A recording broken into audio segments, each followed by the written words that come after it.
varžybų šiek tiek jaučiasi po tų lygiųjų, kad tokios nuotaikos, bet svarbiausia nenukabinti nosių dabar ir treniruotis ir ruoštis kitom varžybom. Aš manau, kad komanda tikrai gerai pasiruoš, tiek psichologiškai, tiek fiziškai ir tikrai būsim pilnai pasiruošę rungtynėms su Gargždais.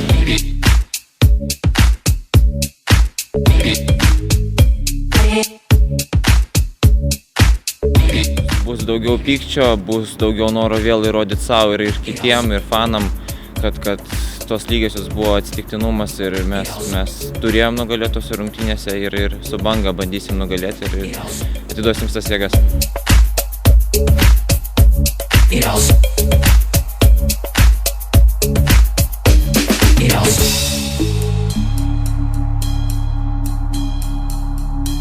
Lentelė rodo, kad taip, kad kol kas jie pagrindinis mūsų konkurentas, o kaip bus toliau, pamatysim.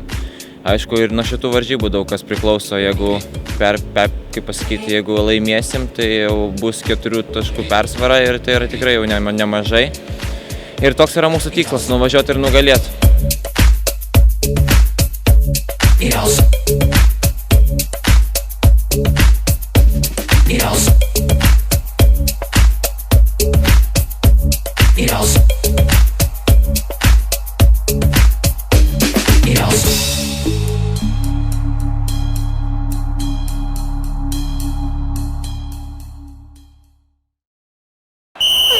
Top Sport lažybos.